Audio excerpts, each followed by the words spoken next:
Hi, Camron. Well, thank you for coming on today. Much appreciated. Oh, thank you for having me.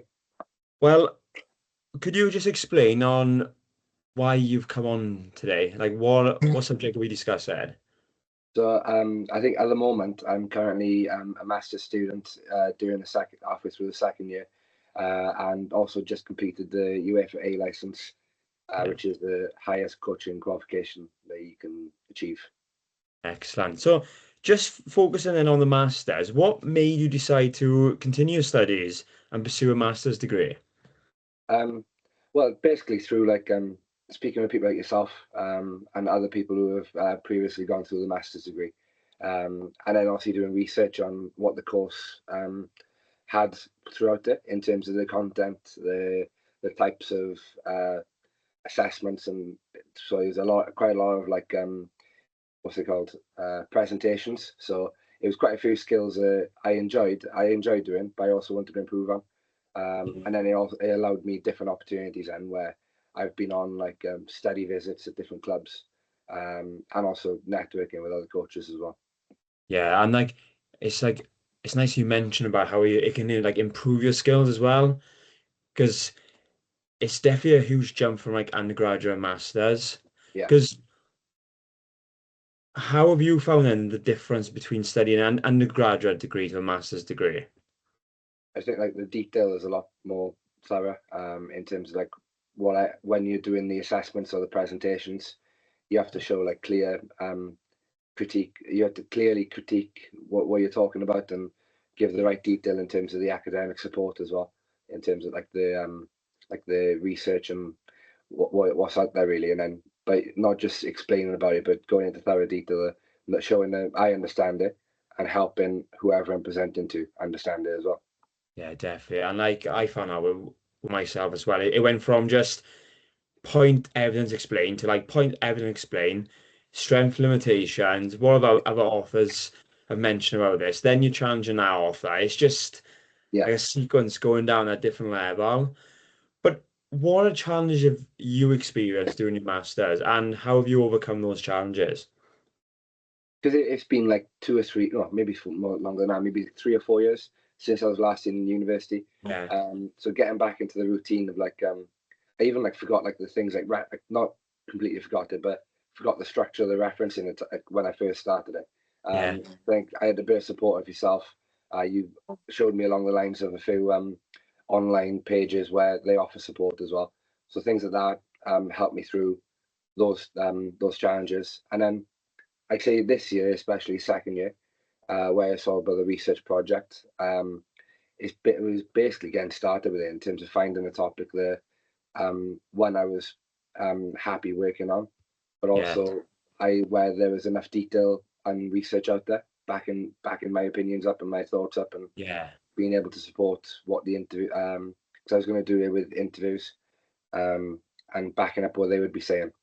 Yeah, thanks. And if you was going to do this whole journey again, your masters, what would you do differently? Probably I do a lot more reading in terms of like in my spare time.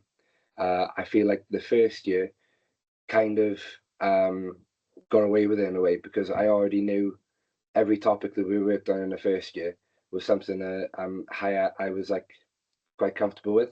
Yeah, So I knew what to search for. Whereas in the research project, where it was a bit more like freedom, I found it a bit harder trying to find a topic. If for some yeah, reason, it was a bit strange how it all panned out. But yeah, I found the start. I'd probably say doing a lot more research in terms of reading around the topics in the first year because I think that would help me. That would support me in terms of finding a topic for the second year research project. yeah. Definitely. I think what I would do differently with this like PhD and masters is save the references Yeah, in yeah, in like a Word document because there've been so many times where I'm trying to reference and like I'm like, oh goodness, I've lost this reference. Like, where has it gone? yeah, yeah, So I definitely feel like a lot of people watching this would probably relate to that as well. yeah. I think first year I was reading back through one of my submissions for an Yeah, assessment, and I got to the references, and I knew there was like 30 odd reference. I say for example 32 references in the article in the document I made, and then on the references page at the bottom there was yeah, only 31. So I had to go back. I was trying to, yeah, Ah, it took me hours trying to find it. it can be quite stressful Yeah. because like on that word then stressful. Have you ever experienced feeling stress or anxious? And if so, how have you managed to overcome that emotion? Well, in that situation, that was quite stressful because I Yeah, think it was like 2 days until the submission date. yeah, But I was really like stressing over like how I was going to solve that situation. yeah, Thankfully, I did in the end. But yeah, in terms of how I cope with it and how I deal with stress, it varies on the context of what's making me stressed, I guess.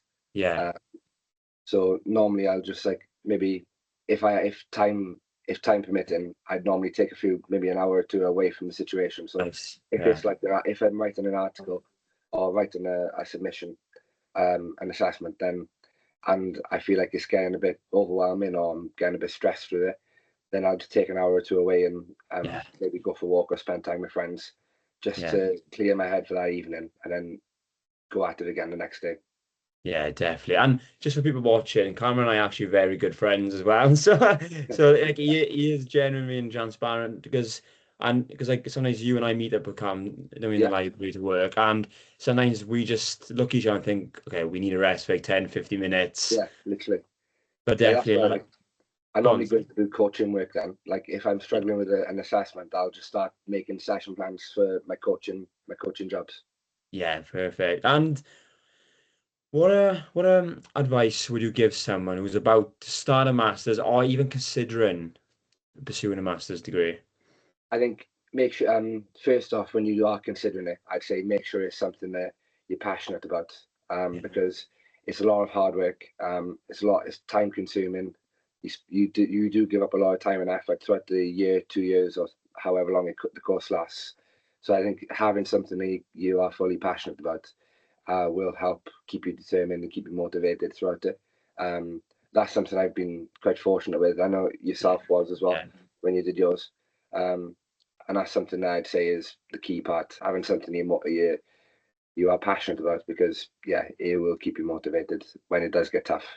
Yeah, and you summarize that lovely, but it's about having that passion because, like, for instance, prior I actually went on to criminology, policing, and psychology. I was studying engineering, and I was not passionate. I did not Yeah, enjoy, and I ended up actually swapping courses.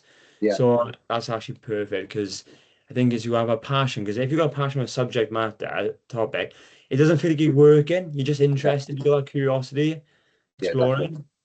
You have that like drive to make sure to complete things as well and Yeah. progress within it as well and learn more. And yeah, it's I think that's a key part of it.